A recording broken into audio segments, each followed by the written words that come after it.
So yeah, we can get a student account for free using our SFU email, and it has like a bit more features. Yeah, you can create files that do not have like a page limit. And sometimes you need lots of files or lots of pages in your file.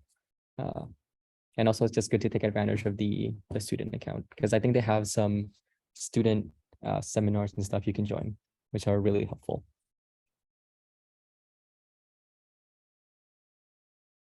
Okay, if we are good with signing up for the account and downloading or heading into the browser to use Figma in browser, we can move on to today's agenda. So we're going to go over, like, why should you have your own portfolio? We'll talk about what makes a good personal portfolio, like based on like the research we did, like what kind of things should you have on there. And next we'll go to Figma basics. So that's like how to use all the tools, how to navigate the app. And then after that, we'll take like a 10-minute break, for like a breather. And then, so the last part is we're gonna actually make a site. We're gonna design a site from scratch using everything we learned. And then I will have like a completed project, which is like a goal that we can work towards, so that we have like a common thing that we're building together. Yeah. So why should we have our own personal portfolio? So it's like a way to sell yourself and stand among the crowd. Most people don't have a personal portfolio, and actually some recruiters will not look at your personal portfolio, but those that do, it's like an extra advantage or hand up, because then the only thing they'll see about you is your resume, but then you have full control over your portfolio, which is a good way to sell yourself and then speak more about you, who you are, your skills and your projects. So it's just a way to convince the recruiter that they should hire you. Also, we're all students, so we probably don't have that much experience. And I know some people, they just use LinkedIn. But LinkedIn is more for like listing your experiences and stuff like that. And like I only have one experience, so like my section is probably like super empty compared to like others who have lots of experience. And also, yeah, showcase your projects and accomplishments. Because then, your resume only says so much about the projects. In your portfolio, you can have a screenshot. You can have a link to a dedicated page about your project. You can also list other accomplishments too, like, I don't know, like awards, or maybe you have some articles you've written. So it's a way for you to extend your resume, basically.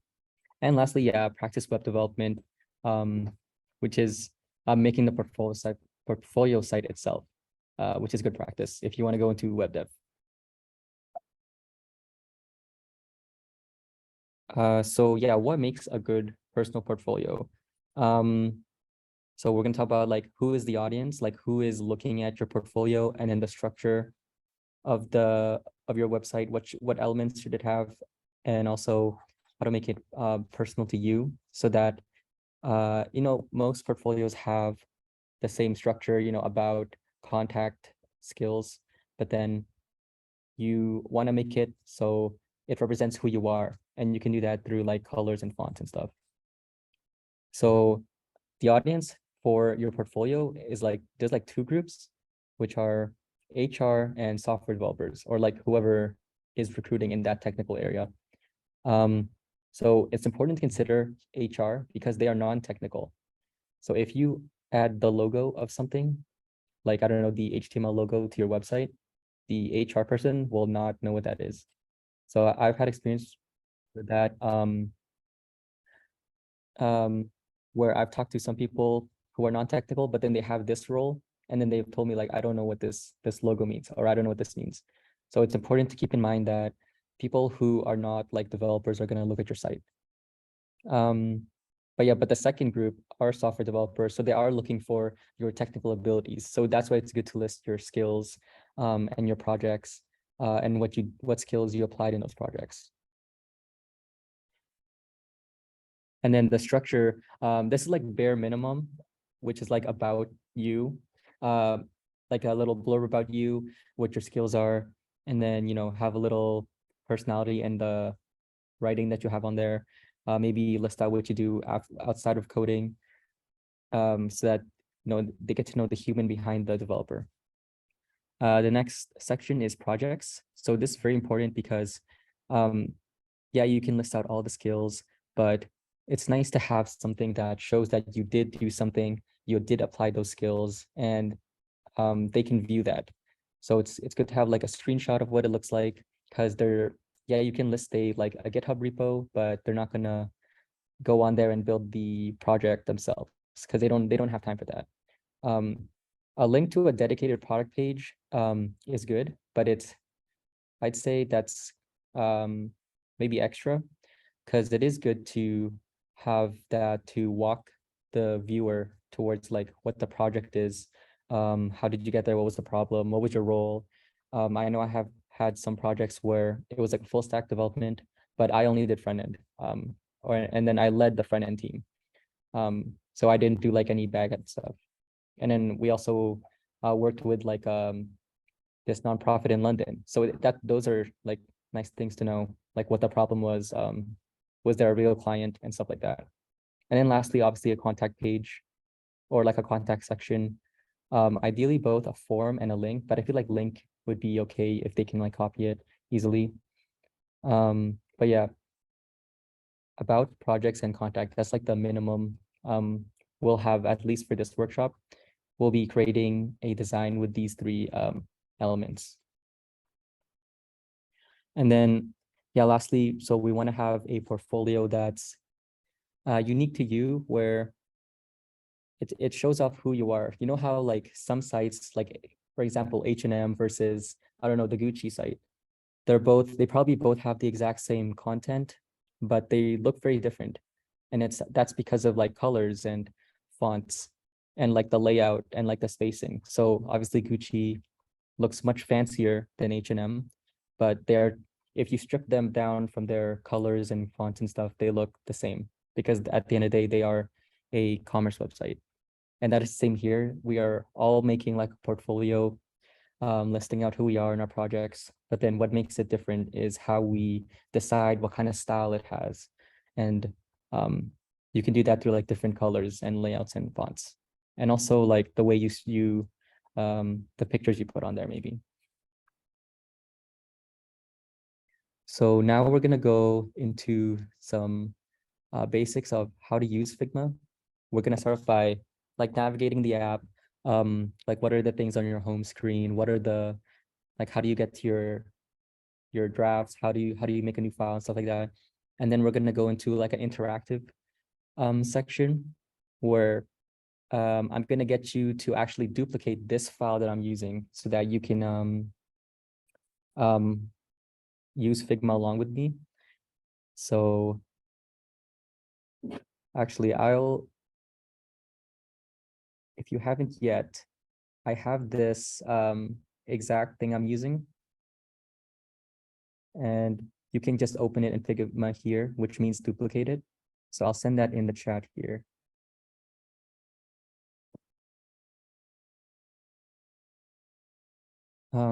So if anyone still needs to duplicate this file, let us know in the chat, because you will be using this to build the website with me. So this will be like interactive. Okay, yeah, see people using it. We'll wait maybe like a minute for you to duplicate this file. Yeah, you should have this exact file that I'm looking at right now. I think you will land on this page, the cover, but then you can switch to presentation over here. So we'll wait a bit there.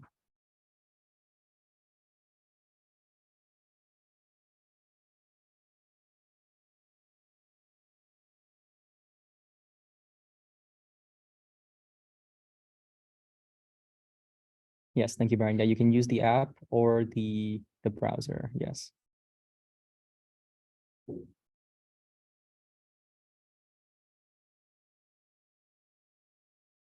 Is everyone good here with the duplicating the thing? Okay. Okay. So if everyone has this file, I would like you to navigate to the presentation because I'm sure you landed here in the cover. But yeah, just go into the side here in the pages section and then click on presentation. And to move around, you can, if you're on a trackpad, you can use your 2 fingers and just like drag or like glide across your trackpad. Or if you have a mouse, you can hold space, which will give you this hand and just like drag around here. So yeah, we are starting here, slide 10. If you need help, please let us know or say something in the chat. But yeah, we are starting here at slide 10.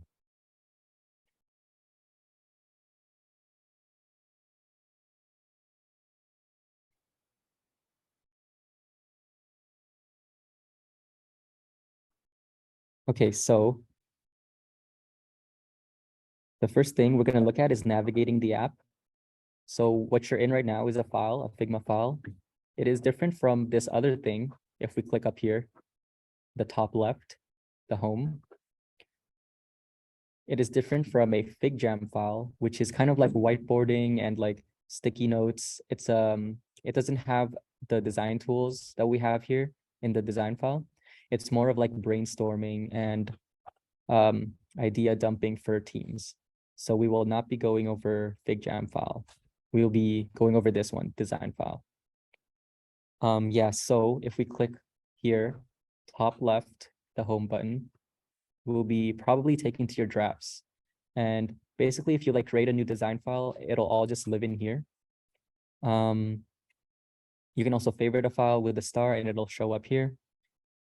And since we have a student account, or I think Gahi told me that you can have teams without a student account, but yeah, you can have teams here as well. This is actually the only way you can organize your files, by creating a team and then creating like different projects. So this is like, I have different projects here, and then I can just drag and drop stuff into this team or this project.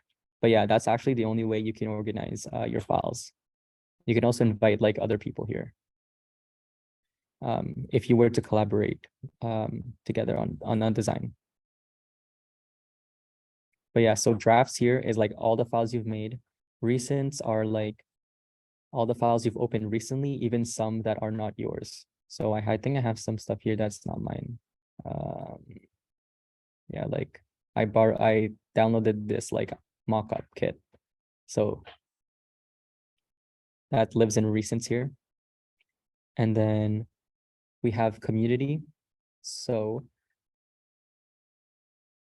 if we click explore community, this is where other files that people have made will live. So if, I don't know, you needed like a UI kit, you can just look up a UI kit and then duplicate it and use it in your own projects. You can also find plugins here. Like if I looked up CSS, they have like plugin options, which we'll look into, but this is like really useful. Like if you find yourself doing something and you're like, oh, this is, kind of tedious, there's probably a plugin for that. Or if you need an icon, there's probably a plugin that'll get you an icon, or there's a bunch of projects that you can take icons from. So if you are looking for something in particular and it may be too complicated to make on your own, definitely come here to the community tab, that little globe next to the home. And then you can like search up for resources, where we'll actually use one later on. So yeah, let's go back to home over here.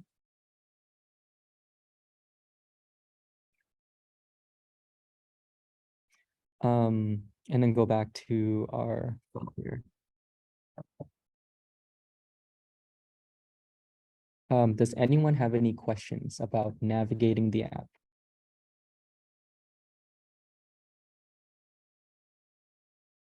If you do, feel free to just say it in the chat. But we will be moving on to the next topic. So this part is like from slide 11 to I think like the rest of the, maybe up to the 20th slide. It'll be interactive. So yeah, so Now we'll move on to the hand tool, which is if you press H, you'll get this little hand thing, or you can press this icon up here, hand tool. And that's just like a simple way for you to just click and then drag around. So you can move around the file. Yeah, again, if you're on trackpad, you can use the 2 fingers and just like glide through your trackpad. If you have a mouse, you can either activate this hand or you can hold space and then it'll give you the hand icon temporarily, which you can use to drag around. Yeah, so that's pretty straightforward here. The next thing is zooming in and out. So it's as if you're on a phone. You want to get your like 2 fingers if you're on a trackpad and just like zoom out like on a phone. Or if you're on a mouse, I believe you can just scroll. Or if you want like the keyboard shortcut, it's just Command or Control plus or minus. But that is not as granular as just like zooming in with your trackpad.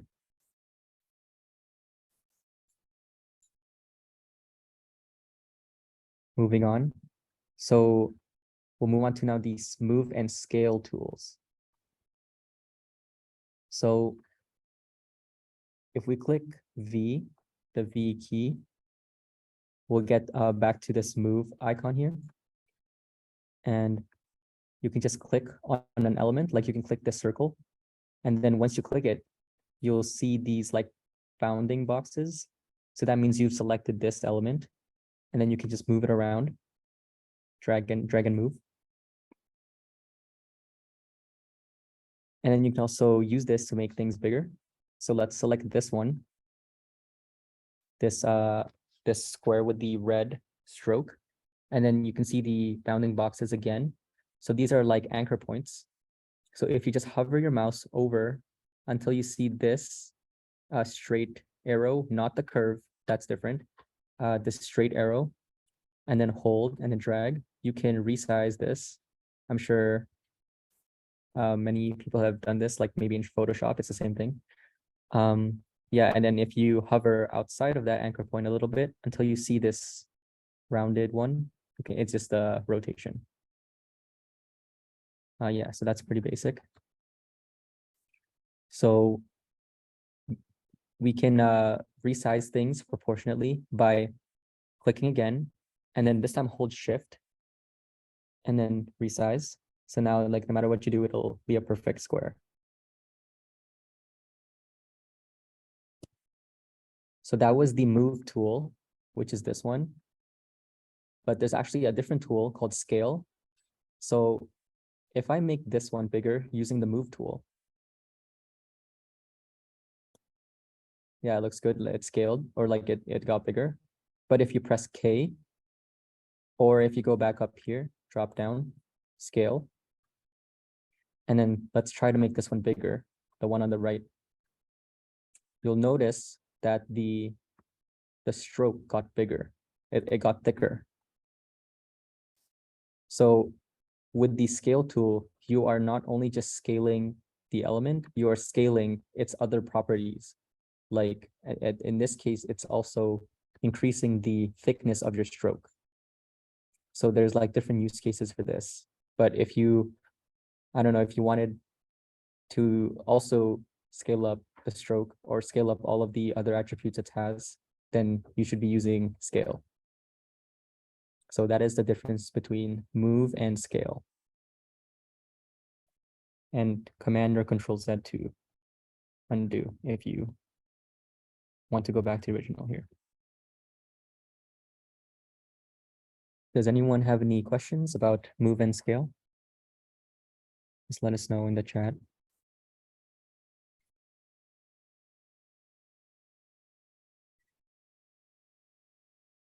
Okay, so we'll now move on to container tools and properties. So if you've noticed, all of these slides are in this in this like container, and it's called a frame. You can see that this icon here on the left is kind of like a hash. but that means it's a frame. So it's just a way to group things together. And it's this icon up here.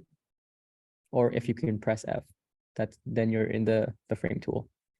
So what I'm gonna get you to do is you can create a frame by like just going anywhere and then click hold, and then drag.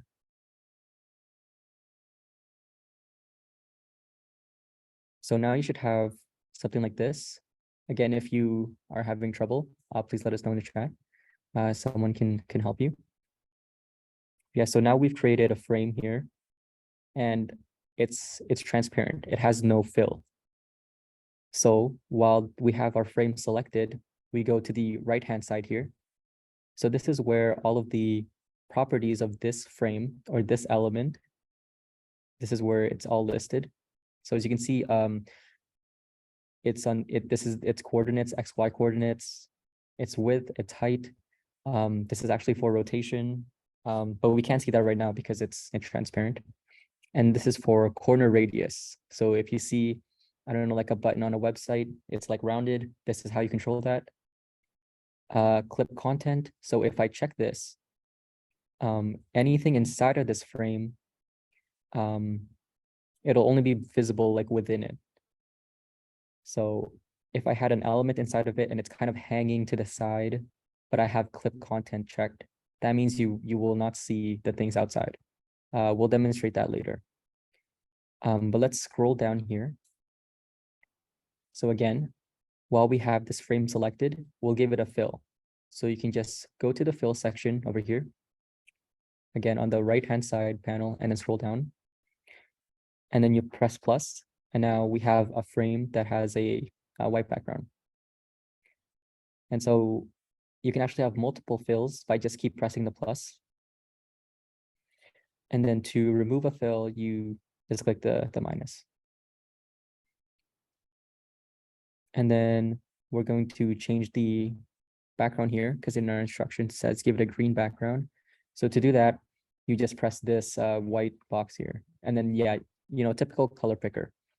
You'll have different color modes. So hex, probably one we're familiar with. RGB, also familiar. CSS, this is actually like, you can copy this into your CSS code later. If you want to use RGBA for your value. And then this other one is hue, saturation, lightness. This one is hue, saturation, and brightness. I'm not quite sure what the difference is. I think this one is using in relation to the black quantity in your color, I think. Yeah. But we'll stick to hex for now. Yeah, typical color picker, just pick a random green color. And we also have different fill options here, like linear, radial linear, diamond linear, and you can also add an image. So you have Art's profile here from when I impersonated him. And you can also have a video. But yeah, we will stick to, where is it? Solid. We'll stick to solid. So yeah, just pick any green color that you would like. And then it says here, we'll give it a red stroke. So underneath fill, give it a stroke. Again, press the plus button. And let's change it to a bright red one so we can see it. But the default stroke is 1 pixel. So we can't really see it right now. So over here, this value controls the stroke width. So you can just add or enter a number there, or you can scrub. Like if you hover over this icon, there's like a scrubbing icon. And then if you click and hold, and then you can drag, you can adjust the stroke there.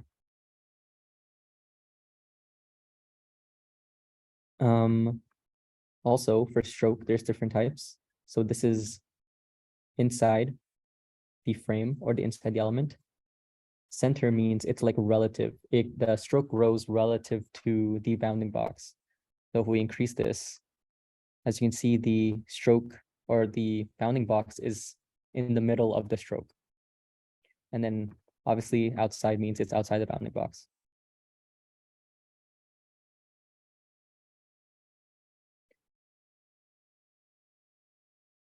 So now that we have that, I can show you the other properties up here. So if you scroll back up on the right-hand side, we can add a, I don't know, 45-degree rotation here. So that's for rotation. And then this one is corner radius. So if you wanted to have like a, I don't know, a really soft box, you can give it a big corner radius, and you can see it starts to round off right there. I'll give it a big one.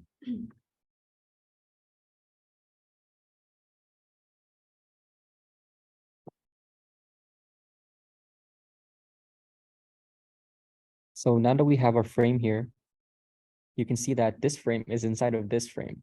So you can actually nest frames infinitely within each other. So let's go ahead, make another one inside there by pressing F or going up here. And then just drawing it inside. So we'll give that a blue background.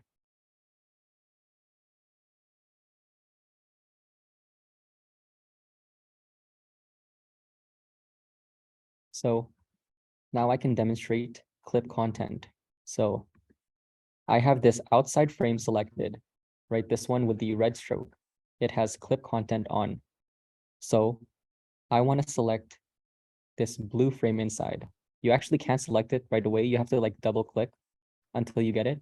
Or you can hold Command or Control, and then you can select the frame inside. So now I have the inner frame selected, and I'm going to move it here. And as you can see, you can't see the rest of it. But if I uncheck that, now you can see it. So this is like a way to contain things within a frame, so that it doesn't overflow, just like this slide here. So if I move this up, like you can't see it. The next container is this thing called sections. So if we go back up here in the toolbar, click the drop down and then click section or Shift S. There is another container here, and it's called a section. This is pretty much the same as a frame, but it has a very visible label. If I zoom out, you can see, or if I move it outside here, you can see that it's a lot more visible than all the other, like if you use a regular frame. So this is just a way for, like, if you have a big design file, it's a way for you to organize things. Because if you have, you know, other people using your design file, but you have like a lot of screens, you can put them inside sections so that it's much easier to navigate and find where maybe like your login screen is. So those are sections.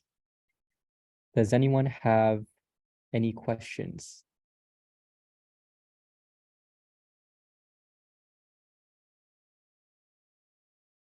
Okay, John is giving me a thumbs up. So I will move on to Shape Tool.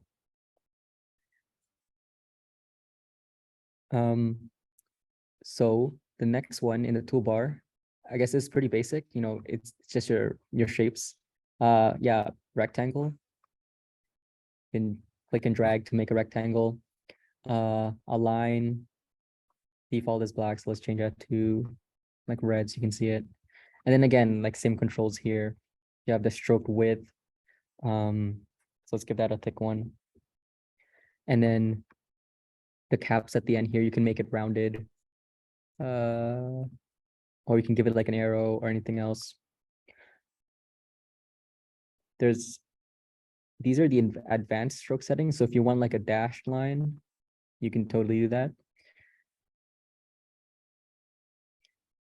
And then the other side can have an arrow too, or something else. So that is the line tool. This one is for, okay, this is the exact same thing as the line tool, but they just add an arrow for you like automatically. Yeah, but it's the exact same thing as the line tool, arrow tool. So next one, ellipse. So yeah, you're just make a circle. And then the next one, this one is really useful, polygon tool. So you can specify the amount of sides it has. So right now it has 3, but if you, again, to the right side, scroll up, now you get this property. This is how many, maybe not sides. I think it's like points. I guess that's the same thing. But yeah, if you have like 8 sides, now you have an octagon. You can control it here too. This anchor. And then this one controls the border radius of your point to make it softer. So yeah, you can have like a pointy diamond or a very rounded diamond.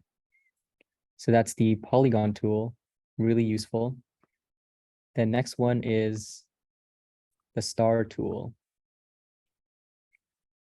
So this one also very useful because you can control, again, the amount of points and how deep the insets are. So you can make like a Super Mario star or like a super thick or like super pointy star. And you can make that rounded as well, super round star.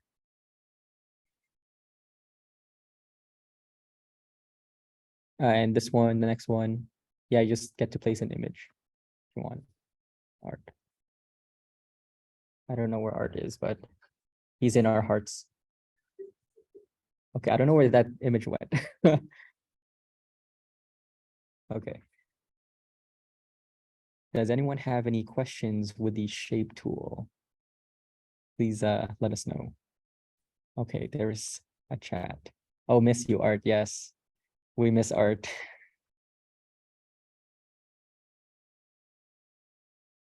Okay. The next tool is our pen and pencil tools. Now, pen is actually kind of complicated. So I'll just demonstrate it. Oh, something chat. Okay. Not sure how to read that, but thank you. I think that means we miss Art as well. So thank you, Brian.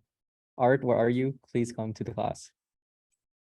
Okay, so start there. Okay.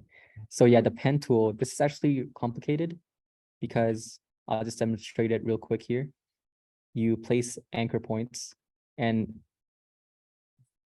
there's like lines in between those anchor points, but you can also make like a Bezier curve. I think that's how you pronounce it. And then with that, you can make really complex shapes. It's actually pretty complicated to learn, but it's very powerful if you do know it. Yeah, this is the same thing as like if you used Illustrator before. Yeah, this is how you can make like super complex shapes.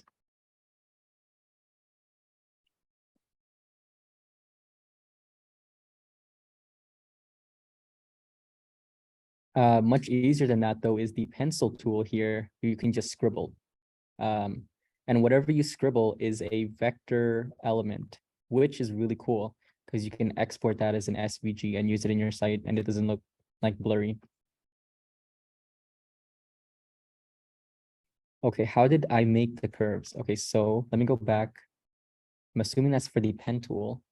So I'm gonna actually erase all this by clicking V or going back to the move tool. And then I'm just gonna click and drag to select these.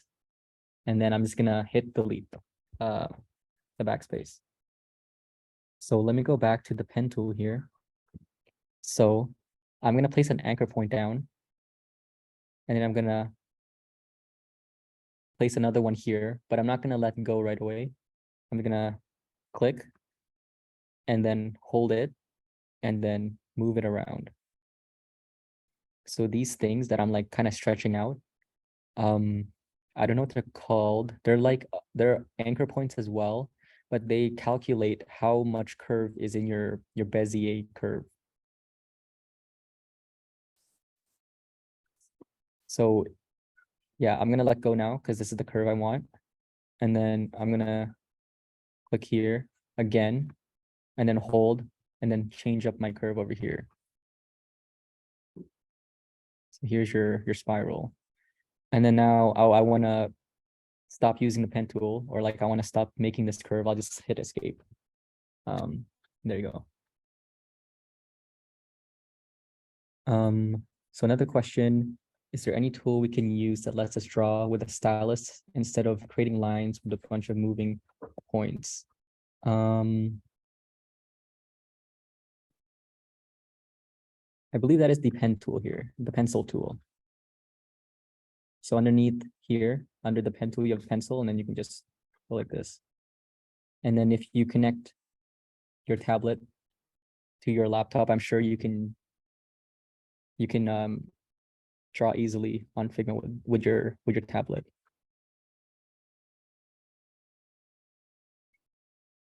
And yes, since these are vectors, yes, you can actually edit the points. So let me go back here, move tool. So if I click on this thing I made, I can actually like double click it. And here are the points. Now I can edit my shape again. I think I'm like I think this is like vector mode or something, or this is like some kind of mode where I can adjust my stroke. But yeah, you can like double click into any like vector item you make, and then you can adjust the points. Make it look different. It is the same here, I believe, for the thing I made with the pencil. So I'm gonna double click into my pencil drawing. And yeah, so here are the different points. And then, so this one, like I didn't add a curve there using the pen tool, but I can like still adjust it.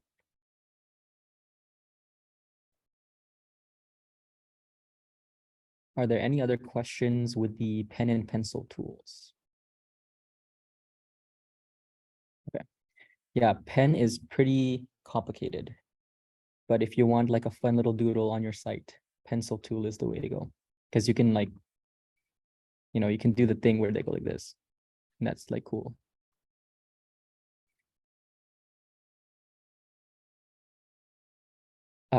Yes, you can edit the pencil tool. So I'm gonna draw a line thing here with the pencil tool. And then I'm gonna click V and then click on this on my pencil tool creation, and then double click. And yes, I can edit the anchor points after.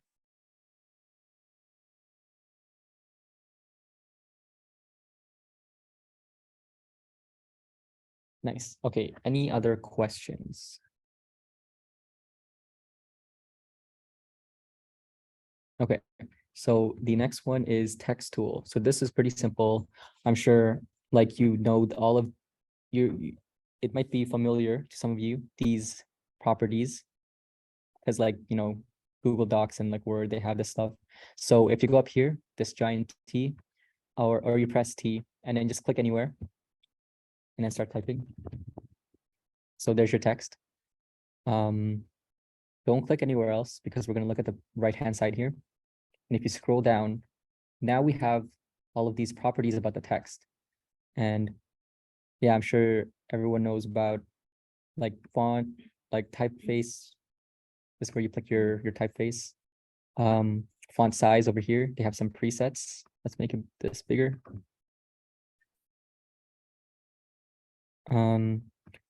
This is the font weight, so how thick it is.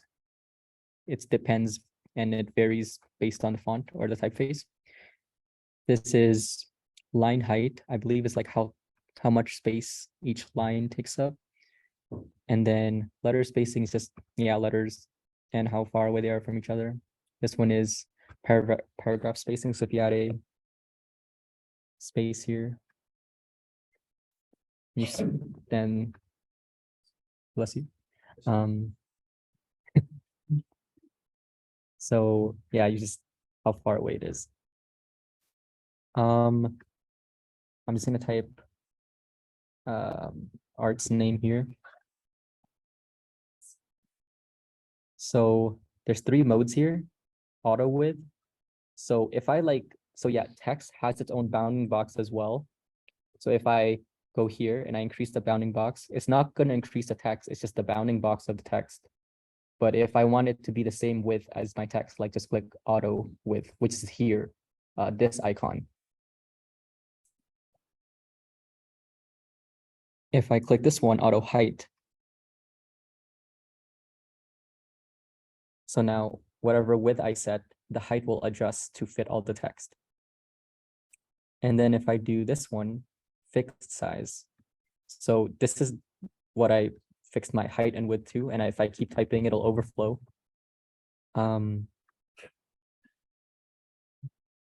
But yeah, there's different use cases for those. And then again, yeah, text align. I'm sure you know what this is from Word. Left, center. Let me increase my box here so you see it. Yeah, this is right, center, left. Yeah. You can play around with the text, see what other options there are. There is advanced text tools here. Like if it overflows, like should it have a dot, dot, dot? Not sure what vertical trim is. I think it reduces the spacing before and after.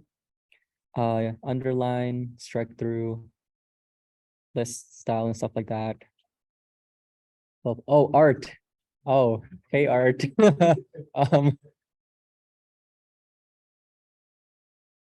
Yeah, so you can have like uppercase, lowercase, title case. Yeah.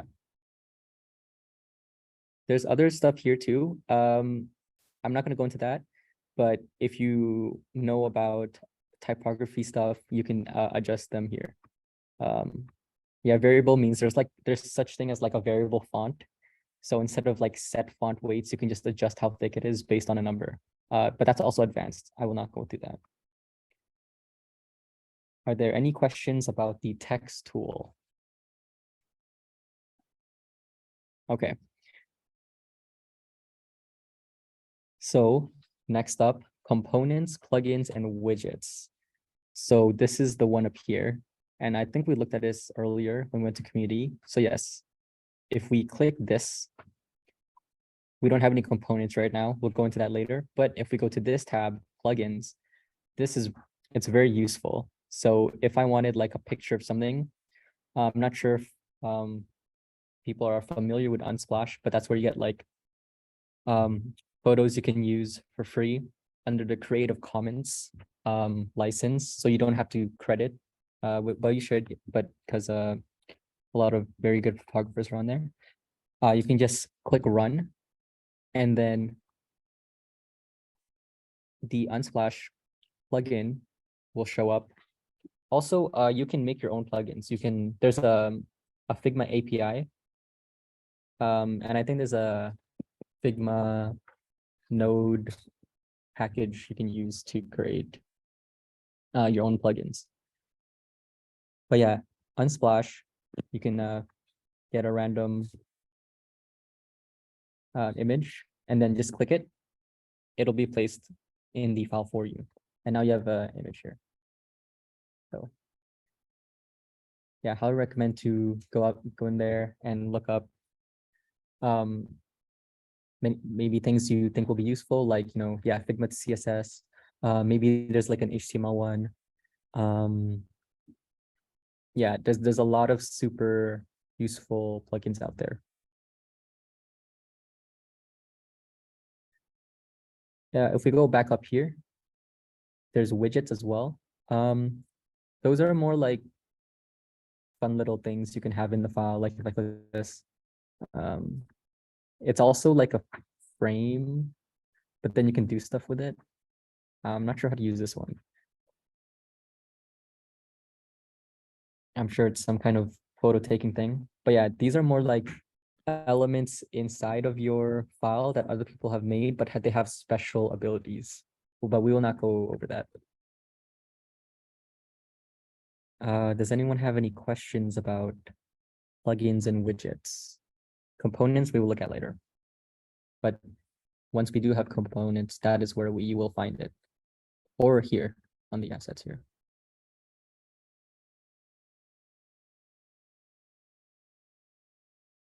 Okay, so the last thing, nope, that's not the last thing, but the next tool here is the comment tool. So that's up here, or you press C. Oh. So is everything I create in Figma copyright free? Like if you made it yourself, yes. If you got like something from the internet, that does not have a Creative Commons license, or you do not have the license for it, then it is not copyright free. Yes. If you like make something with the vector tool, like that's yours. Yes, there's a question, Chloe. Oh yes, turtle. I will go back to turtle. But yeah, I hope that answers your question about the copyright free.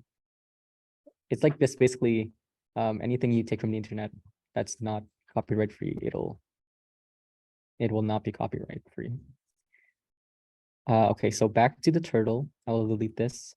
So let's go up here to the resources tool. So let's click that. And then, so now we have this tab, and then we'll go to plugins up here. Plugins. And then I just use this plugin called Unsplash, which gives you photos that you can use copyright free. So yes, you can use photos from Unsplash and it'll be copyright free. So yeah, if you hover over this, it says run. And then you should have the Unsplash widget pop up. Yeah. And then, yeah, I just looked up turtle. And then like click any photo and now you have a turtle. This is not similar to Art's turtle, but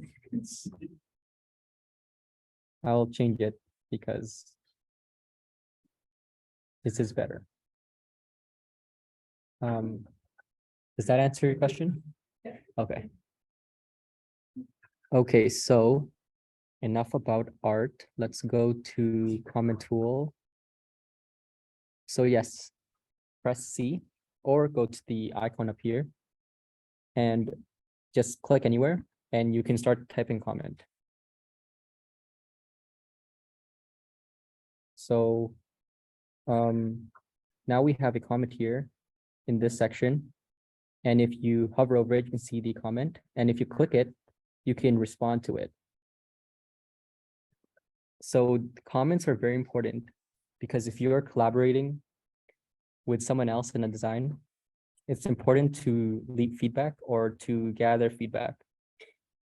And like if you had an issue here, there's the ability to resolve this comment. So maybe you had an issue with someone's design or you had a suggestion, you can leave a comment and then click resolve and it'll go away. But yeah, I'm gonna actually undo that. Oh wait, I can't undo comments. Ooh. I'm gonna make a new comment. And you can see on the right-hand side here that we have a list of all the comments. So you don't have to like look around and see like where did I leave that comment. And if I zoom out, it'll be like a big bubble like this. If you hover over a comment, you can like move it around. So you're not, if you made a mistake, you can just move it. But yeah, very important because communication is key. So if you're designing a website with someone, or if you just want to leave a comment for yourself, it's like, this is very useful. Does anyone have any questions about the comment tool?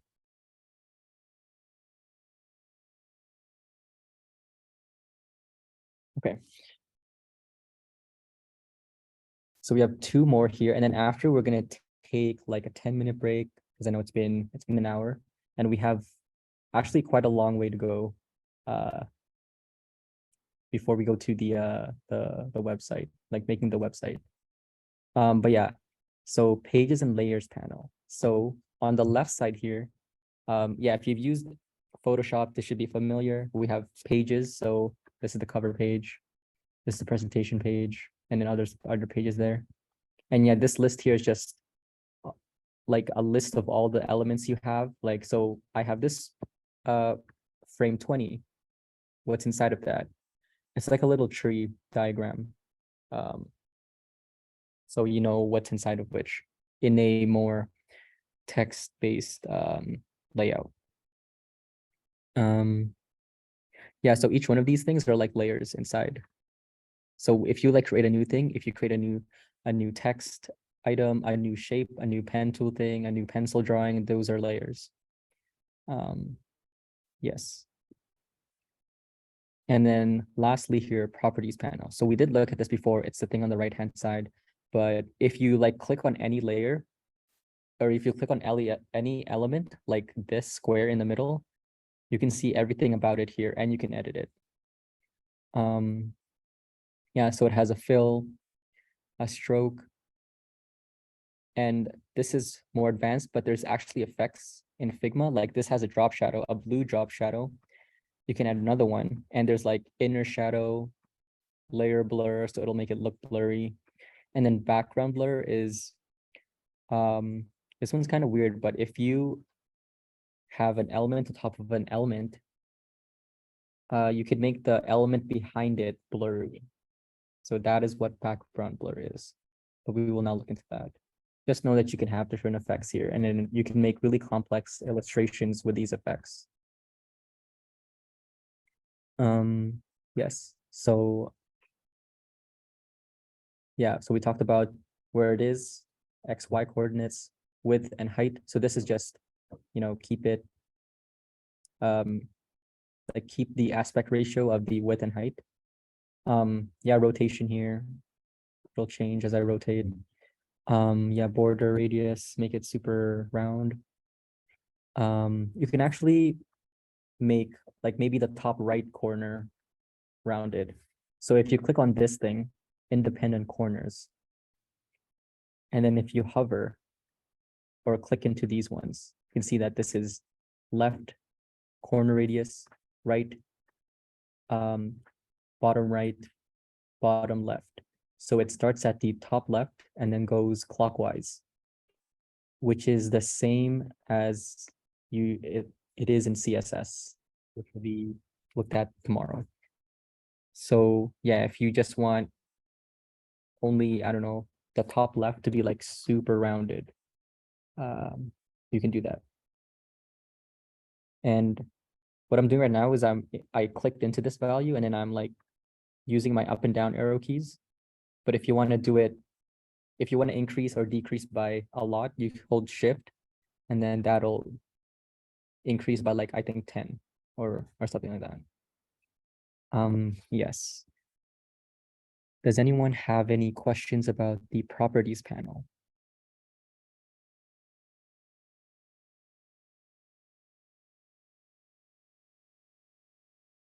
Okay, if we have no questions, that is it for the pretty much the basics. I think you can do a whole lot with just like these tools up here. And then the next thing we'll look at is like creating the actual, like we're actually going to create a site together, and then I'll show you in a bit the goal. But yeah, we'll actually take a 10-minute break after I show you a sneak peek of what we're making. So if I go to complete project, so we have here our site we're going to make together from scratch. So this is for someone named Sebastian Lee. Let me increase this. So yeah, this is the site we'll be making together. And then this is what we're going to code tomorrow as well. Yeah. So we have the nav bar here, and then a little blurb about like, you know, who you are. It's like a short description. Like this is the title that you want. And this like a little thing about me. And then these are buttons to like your links, and then about section. Yeah, a little blurb about who you are, and then skill set. And then we'll have like a project section with like buttons to view a project page and then view the site, and then a contact page here. So this is like a super simple website, but it should give the like basics of like Like if you wanted like more than one project, you can just duplicate this, or like when we're coding it, you can just duplicate the code. So yeah, this is super simple, but it does cover everything we talked about earlier, where your portfolio should have like an about section, a project section, and then a contact section. Yeah, so this is what we're going to be making, but right now we will take a break until 2:40. So yeah, well, I'll just leave this up here. You can stare at. That is not Jungkook. That's Sebastian Lee. Like, you guys, no, that's not him. That's Sebastian Lee. He just looks like him. So yes, 2:40, we'll come back. Yes, people here, we have Timbits over there. For the people online, you can look at this picture of Sebastian Lee. So yes, we'll come back at 2:40.